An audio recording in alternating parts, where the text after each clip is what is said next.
ఓం శ్రీ కృష్ణ సద్గురు పరబ్రహ్మణే నమః. ఓం సచ్చిదానంద రూపాయ కృష్ణాయ క్లిష్టహారిణే నమో వేదాంత వేద్యాయ గురవే బుద్ధి సాక్షిణే. ఓం సశంఖ చక్రం సకిరీట కుండలం సపీత వస్త్రం సరసిగృహేక్షణం సహార వక్షస్థల కౌస్తుభశ్రియం నమామి విష్ణుం శిరసా చతుర్భుజం. శ్రీ మహాభాగవతం చతుర్దస్కందము. వేణుని బాహువుల నుండి లోకరక్షణ కోసం నారాయణుని యొక్క అంశతోటి ఒక పురుషుడు, ఎప్పుడూ హరిని విడువని లక్ష్మీ అంశతో ఒక కన్యక పుట్టారు. ఆమె సుగుణాలే ఆమెకు సహజమైన భూషణాలు.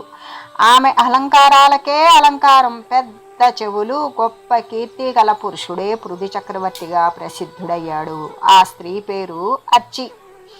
ఆమె ఆ పృథుని వరించింది.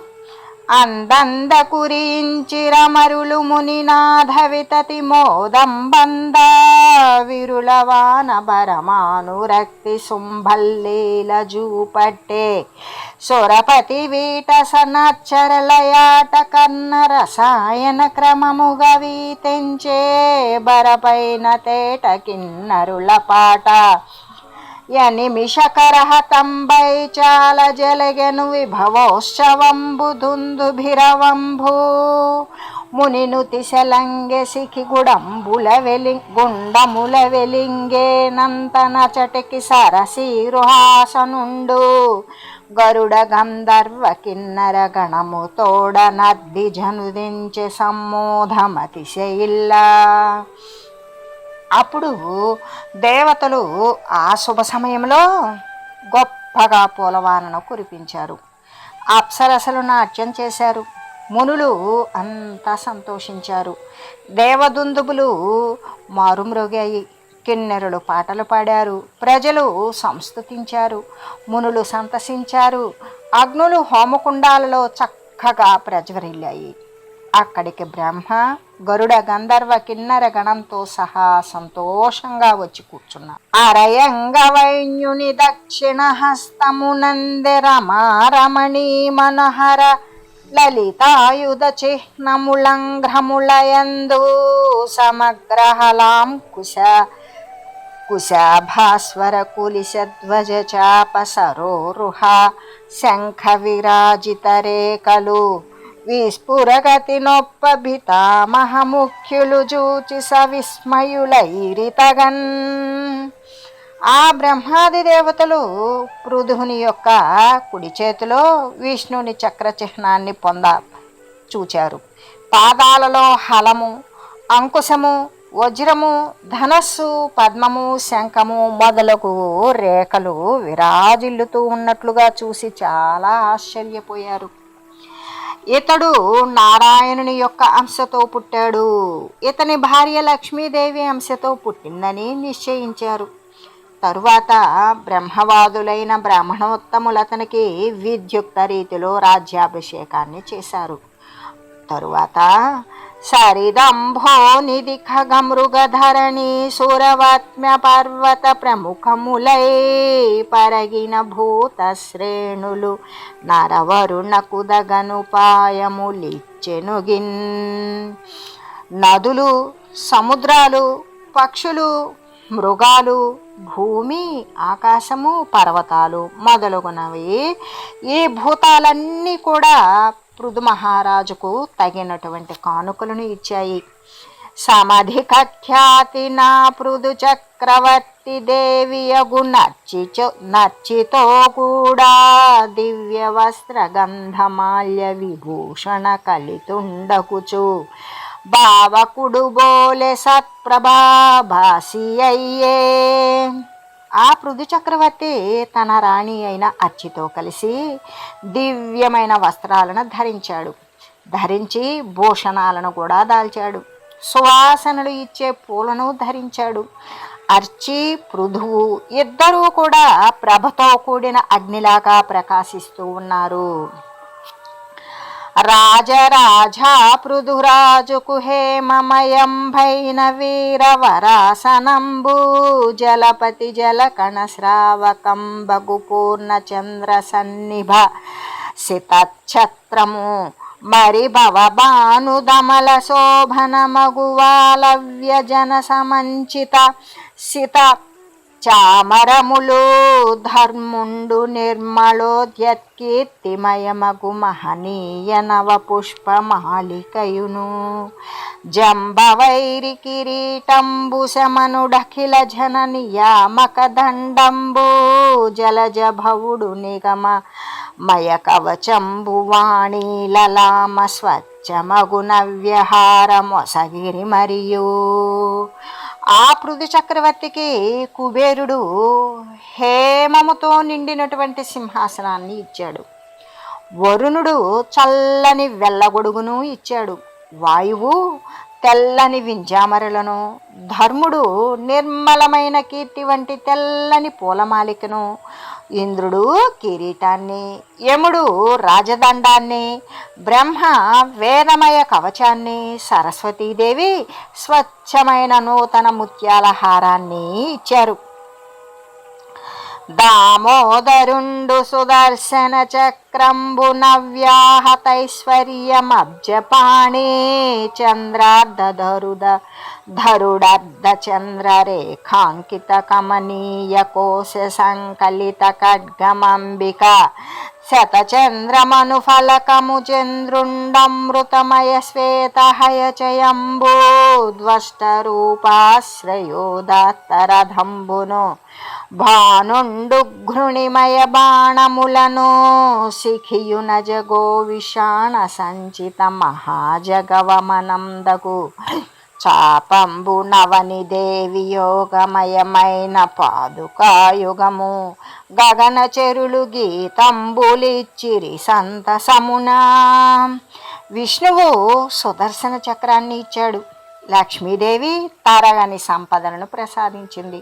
పరమేశ్వరుడు అర్ధచంద్రారేఖాకారం కలిగిన వరతో కూడిన కత్తిని, పార్వతీదేవి శతచంద్ర అనబడేటువంటి డాలును, చంద్రుడు అమృతమయాలైనటువంటి తెల్లని గుర్రాలను, త్వష్ట ప్రజాపతి అందమైన వెండి రథాన్ని, సూర్యుడు వెలుగులీనే బాణాలను, అగ్ని అజగవం అనే ధనస్సును, భూదేవి యోగమయ పాదుకలను కూడా బహూకరించారు. దేవతలు సంతసముతో యశోగీతాలను ఆలపించారు. ఆకాశం ప్రతిదినము పృథు చక్రవర్తి మీద పుష్పవర్షం కురిపించింది. మహర్షులు సత్యములైన ఆశీస్సులను ఇచ్చారు. సముద్రుడు శంఖాన్ని, నదీ నదములు, పర్వతాలు రథమార్గము ఇచ్చాయి. తరువాత వందిమాగదులు, సూతులు పృథు చక్రవర్తిని ఎన్నో విధాలుగా స్తుతించారు. పృథువు వారి స్తోత్రాలు విని చిరునవ్వు నవ్వుతూ మేఘగర్జన వంటి స్వరంతో ఇలా అన్నాడు: వందిమాగద సూతవరులారనాయందు గమనీయ గుణములు గలిగెనేని నరహంబునుతిసేయన విలేవు నాయందు నదిగాన మీనుతి వ్యర్థమయ్యే నిటమేద గుణములనే పారియుండిన నపుడు నుతించెదమంటిరేని సభ్యనియుక్తులై చతురతనోత్తమ శ్లోకుని గుణముల స్తోకభూ ప్రసిద్ధములుగాన సన్నుతిసేయుడజుని అతని బహువిధ భావంబులభినుతింప నలవిగాక ఏయుండుదురదియుగాక చతురమతులార మాగధ జనములారా. ఓ వంది మాగధులారా, నాలో సద్గుణాలుంటే మీరు ప్రశంసింపవచ్చు, కానీ నాలో అవి లేవు. మీ ప్రశంస వ్యర్థమే. ఇప్పుడు భవిష్యత్తులో ఆ గుణాలు ఉన్నప్పుడు ప్రశంసింపవచ్చును. విష్ణుని సుగుణాలు లోక ప్రసిద్ధాలు. విష్ణుని కళ్యాణ గుణాలు ప్రశంసించడమే కష్టము. ఆ ప్రశంసించడం కష్టమే అయినా మీరు చతురులు. అందుచేత ఆ ఉత్తమ శ్లోకుని గుణాలను కొనియాడటం మొదలుపెట్టండి. మహాత్ముల గుణాలు తన యందు లేకపోయినా పాఠకులు ఉన్నట్లుగా వర్ణిస్తారు. మహాత్ముల గుణాలు ప్రసిద్ధాలు కాబట్టి వారు ప్రశంసింపగలరు. వారికి పొగిడే శక్తి ఉన్నా మహాత్ముల గుణాలను ప్రశంసించినట్లు ఇతరులను ప్రశంసించలేరు. శాస్త్రాలు చదివినందువలన తనకు విద్య, తపస్సు, యోగము అనే గుణాలు కలిగాయి అని ఎవరైనా అంటే సభ్యులు నవ్వుతారు. మందమతి ఆ విషయం గ్రహింపలేడు. అంతేకాదు, అతి విశ్రుతులు సులజ్జాన్వితులు మహోదారులధిక నిర్మలులాత్మస్తుతి పరనిందల దోషమూలతి హేయములని తలంతురాత్మల నిపుడున్. అత్యంతమైన ప్రసిద్ధులు, లజ్జ కలిగిన వారు, మహా ఉదారులు, చాలా నిర్మలులు అయిన వారు ఆత్మస్థుతి అంటే తనను తాను పొగుడుకోవడం, ఇతరులను నిందించడం చాలా అసహ్యకరమైనవి అని భావిస్తారు. వంది జనంబులు లోకములందున విదిత వరకర్ములగు భూపతులన్నందించుటవశ్యం భైనందగదును తింప శిశుజనంబుల పగిదిన్.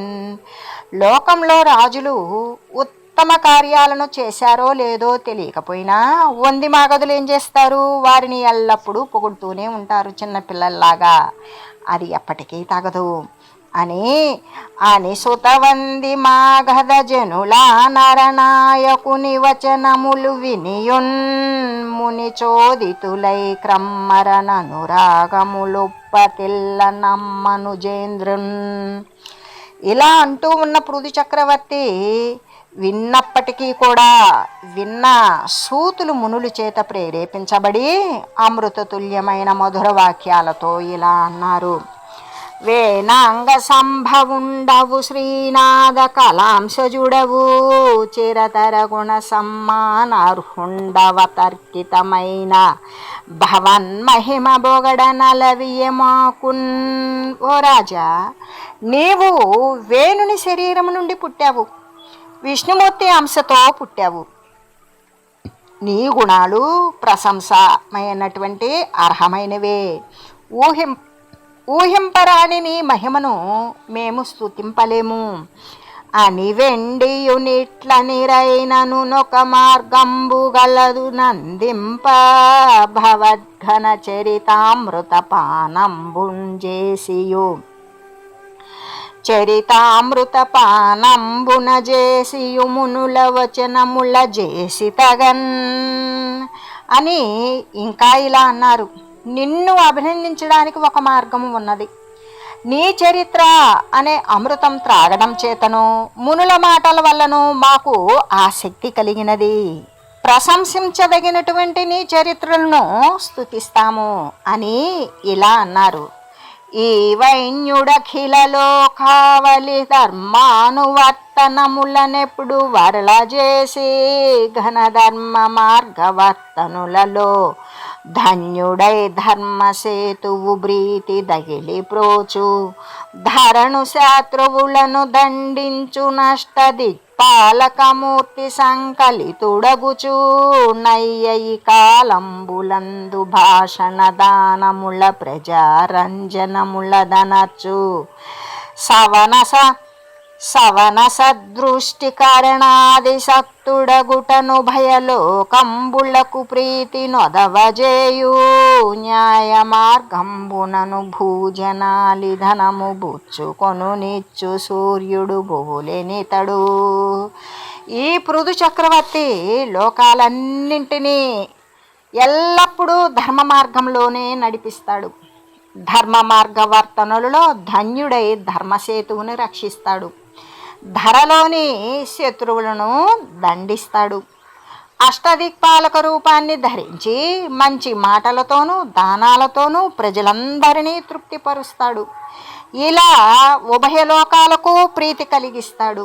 సూర్యుడు భూమి మీద నీళ్లను పీల్చి మేఘంగా మార్చి వాన కురిపిస్తాడు.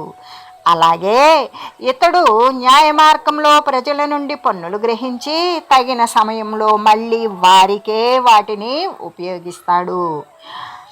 అంతేగాక సర్వభూతములకు సముడును బరి అతిక్రమమున్న లోకాపరాధములను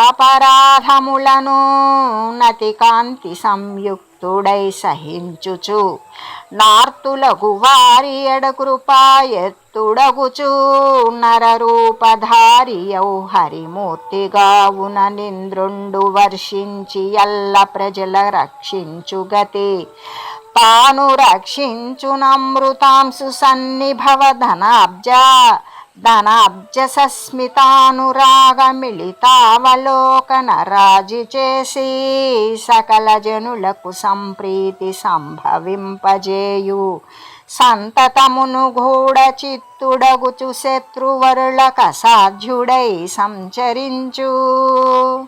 అంతేకాదు ఇతడు సర్వ ప్రాణులను కూడా సమానంగా చూస్తాడు.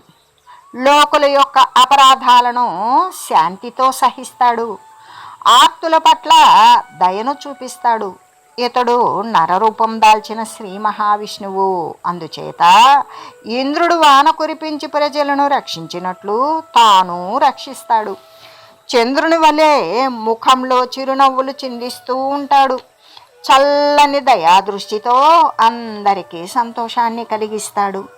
గూఢమైన మనస్సుతో శత్రువులకు అసాధ్యుడై ప్రవర్తిస్తాడు. ఈ చక్రవర్తి ఎవరికీ తెలియకుండా కార్యాలన్నీ సాధిస్తాడు. అపరిమితమైన మహత్వ గుణాలకు నిలయమైన వాడు. సముద్రునిలాగానే లోతైన మనసు కలవాడు. ధనాన్ని రక్షిస్తాడు. వరుణదేవుని వలనే సంవృత రూపం కలిగిన వాడు. శత్రువులు సహింపలేని ప్రతాపం కలిగిన వాడు. పొంద సఖ్యం కానివాడు. దగ్గరలోనే ఉండి దూరంలో ఉన్నవాని వలెనే ప్రవర్తిస్తాడు. ఇతడు వేణుడనే అరణి నుండి పుట్టిన అగ్ని. అందుచేత అగ్ని వలనే ఇతనిని అగ్నిలాగానే అగ్నిని ఏ విధంగా ఇతరులు అంటలేరో అలాగే ఇతరులు ఇతన్ని స్పృశింపలేరు. చారుల వలన ప్రాణులందరిలోని బాహ్య అభ్యంతర కర్మములను కూడా తెలుసుకుంటాడు. శరీరధారులకు ఇతడు పృథువు ఆత్మ వంటివాడు. సూత్రాత్ముడైన వాయువు వల్లే ప్రవర్తిస్తూ ఆత్మస్థుతికి ఆత్మనిందకు కూడా ఉదాసీనంగా ఉంటాడు. ధర్మ మార్గంలోనే ప్రవర్తిస్తూ ఆత్మీయులైన స్నేహితులలో బంధువులలో తప్పు కలిగితే దండిస్తూ తన శత్రువులనైనా సరే వారు దండనార్హులు కాకపోతే దండించకుండా ధర్మ మార్గగతుడై తన యొక్క ఆజ్ఞ మొక్కవోకుండా మనసాచలం దాకా ప్రవర్తింపజేస్తూ సూర్యుడు తన కిరణాలతో భూమిని ప్రకాశింపచేసినంత వరకు తన సద్గుణాలతో లోకాలను రంజింపజేస్తాడు. అంతేగాక ప్రకృతి రంజిక గుణాలతో దృఢ దీక్షతో సత్యసంధుడై బ్రహ్మణ్యుడై మరి సర్వప్రాణి శరణ్యుడై వృద్ధ సేవకుడై గౌరవిస్తూ దీనుల పట్ల వాత్సల్యము పరస్త్రీల పట్ల మాతృభావన కలిగి భార్యను తన శరీరంలో సగభాగంగా భావిస్తూ ప్రజల పట్ల కన్న తండ్రి వలె ప్రేమతో రక్షిస్తూ ఉంటాడు. తలపోయ బ్రహ్మ విద్యానిష్ట జనముల కనయంబుగింకరుండైన వాడు నఖిల శరీరగుడాప్త సుహృజ్జనతానందకరుడన నలరువాడు సంసార ఘన కర్మ సంగహీనులయందు సంగ సంప్రీతుడై జరుగువాడు దుర్మార్గమనుజ సందోహంబులకు నుగ్రదండధరుండనదనరువాడు ప్రకృతి పురుష కావేశుడై పరగువాడు భగవదవతారయుక్తుడై నగడువాడు నగుచు వర్తించు సమ్మోదమతిశయిల్ల జారుతరమూర్తి రాజచక్రవర్తి. ఈ రాజచక్రవర్తి బ్రహ్మనిష్ట గలవారికి కూడా సదాసేవకుడు. మరి శరీరాలన్నింటిలోనూ తానే ఉన్నట్లుగా బంధుమిత్రులకు ఆనందాన్ని కలగజేస్తాడు. సంసార లంపటలు కాని వారితోనే స్నేహం చేస్తాడు. దుర్మార్గులకు యముని వంటి వాడు ప్రజలకు ఉత్సాహాన్ని కలిగిస్తాడు.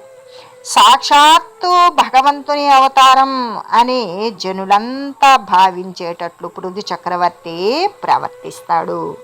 ఇతడు త్రిగుణాలకు కూడా అతీతుడై కూటస్థుడు, పరమాత్మ, బ్రహ్మస్వరూపుడు అయిన భగవంతుని అంశతోనే జన్మించాడు. ఇతడు సాక్షాత్తు బ్రహ్మజ్ఞాన స్వరూపుడు.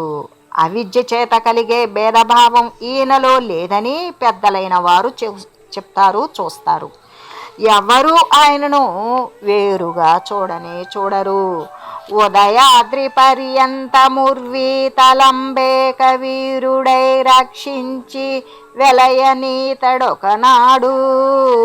విజయయాత్రోత్సవం బేపారసన్నద్ధుడై మనిస్యంధనంబు నెక్కి చాపము భూని దిక్కుల సూర్యుని పగిదిని శత్రుభూపాలతమము విరియింతునని చాలా వెలుగొందుచును ధరాచక్ర ప్రదక్షిణశాలియగుచూ తిరుగునెడ సర్వదిక్పాల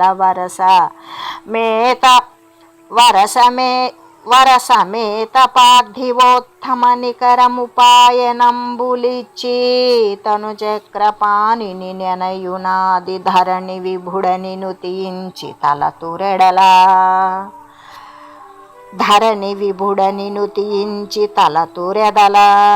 ఆ పృథు చక్రవర్తి ఉదయం పర్వతం వరకు కూడా, అంటే ఈ పృథు మహారాజు ఉదయ పర్వతం వరకు ఉన్న భూమండలమంతా వీరుడై రక్షిస్తాడు. ఒకనాడు ఇతడు రత్న ఖచ్చిత రథం ఎక్కి శరాసనాలను ధరించి సూర్యునిలాగా శత్రురాజులు అనే చీకటిని పారద్రోలుతాడు. అలా భూప్రదక్షిణాన్ని చేస్తాడు. అప్పుడు దిక్పతులు, రాజులు ఆయనకు కానుకలు ఇస్తారు. ఇతడు ఆది మహారాజు అనియు చక్రపాణికి సాటి రాగలవాడని ప్రశంసిస్తూ ఉంటారు. ఈ నృపతి ధరా చక్రము ధేనువుగా చేసి పిదుకు ధృతి నకిల పదార్థానీకము విభుదులు సన్మానింపగ బ్రజకు జీవన ప్రదుడగుచున్. ఈ రాజు భూమండలమంతా కూడా ఒక ధేనువుగా చేసుకుని సర్వ పదార్థాలను కూడా పిదుకుతాడు. దేవతలు కూడా ప్రశంసిస్తారు. ప్రజలకితడు జీవనదాత అవుతాడు. అమరవరేణ్యుబోలి అనయంబుని తండును గోత్ర భేదనత్వమున జలంగు దాన జగవ ప్రధరాసన సింజిని నినాదమున విరోధి భూపతులు దల్లడమంద నసహ్య సింహ విక్రమమున సంచరించునని కౌతకమొప్పగ బల్కి వెండియున్. దేవేంద్రునిలాగానే ఈ రాజు పర్వతాలను, అంటే గోత్రాలను భేదిస్తాడు, అంటే పర్వతాలను కూడా ఖండిస్తాడు. అజగవం అనే ధనస్సును ధరించి శత్రురాజులను సింహ పరాక్రముడై జయిస్తూ ఉంటాడు. ఇంకా ఇలా అంటూ ఉన్నారు. సకల జగన్ను తుండి తండు చారు యశోనిధి అశ్వమేధముల్ ప్రకటముగా శతంబుదగ భావనమైన సరస్వతి తటి నికట ధరిత్రి చేయుతరి నేర్పునంతిమయాగమందు కొంజకమక సాధనాస్వమును జంభ విరోధి హరించునుద్దతిన్. ఇతడు జగత్తు అంతటి చేతను పొగడబడుతూనే ఉంటాడు. జగత్తంతా అతన్ని పొగుడుతూనే ఉంటుంది. చక్కని కీర్తికి నిధి అయిన వాడు 100 అశ్వమేధ యాగాలు సరస్వతీ నదీ తీరంలో చేస్తాడు. అలా చివరి యాగంలో ఈ రాజు యొక్క గుర్రాన్ని ఇంద్రుడు అపహరిస్తాడు. ఒకనాడు నిజమందిరోపాంతవనమునకు జనియందు సద్గుణశాలి అయిన ఘనుని సనత్ కుమారుని గాంచి అమ్మునివరు బ్రహ్మతనయుగా నిరిగి భక్తి పూజించి విజ్ఞానమును బొందునచ్చట బ్రహ్మవేత్తలు ముని ప్రవరు వలన మానితలబ్ధ విజ్ఞానులై వర్తింతురిం మహారాజు మహీతలంబు. నందు విశ్రుత విక్రముడగుచు మిగుల ధన కథావలి భూ ప్రజాతతి నుతింప నక్కడక్కడ వినుచు శౌర్యమున నఖిల దిక్కులను గెల్చి వర్తించు ధీరయసుడు. ఈ మహారాజు ఒకనాడు రాజభవన సమీపంలో ఉన్న ఉపవనానికి వెళతాడు. అక్కడ సద్గుణశాలి అయిన సనత్కుమారుని చూసి భక్తితో పూజిస్తాడు. ఉత్తమ జ్ఞానం పొందుతాడు. అక్కడ ఉన్నటువంటి బ్రహ్మవేత్తలంతా మహర్షి వలని విజ్ఞానాన్ని పొందుతూ ఉన్నారు. ఇతడు భూమిపై ప్రసిద్ధ వీరుడై తన వీరగాథలను లోకులంతా ప్రశంసిస్తూ ఉంటే వీణుల విందుగా వింటాడు. పరాక్రమంతో దిక్కులన్నీ జయించి శాశ్వతమైన కీర్తిని పొందుతాడు. ఇలా విరోధులనే మనశల్యాలను తీసివేస్తాడు. అసురులు ఇతని వైభవాన్ని ప్రశంసిస్తూనే ఉంటారు. ఈతడు భూమండలమంతటికీ కూడా రాజవుతాడు అని స్తుతించిన సూతులను పృథు చక్రవర్తి పూజించాడు. ఇంకా విప్రులు, భృత్యులు, అమాత్యులు, పౌరోహితులు, పౌరులు, జానపదులు, తైలికులు, తాంబూలికులు మొదలైన పరివారమంతటినీ కూడా వారికి తగినట్లుగా పూజించాడు అని మైత్రేయముని చెప్పాడనమాట. ఎవరితో? విదుర మహాశయునితో. అప్పుడు విదురుడు ఈ విధంగా అంటూ ఉన్నాడు. ఓం మంగళం శ్రీ కురుక్షేత్ర రణక్షోణి విహారిణే పార్థసారథి రూపాయ గీతాచార్యాయ మంగళం. ఓం మంగళం నమోస్త్వనంతాయ సహస్రమూర్తయే సహస్రపాదాక్షి శిరోరుబాహవే సహస్రనామ్నే పురుషాయ శాశ్వతే సహస్రకోటి యుగధారిణే నమః. ఓం శ్రీమతే నారాయణాయ నమః. శ్రీమన్నారాయణ చరణౌ శరణం ప్రపద్యే. హరి ఓం తత్సత్.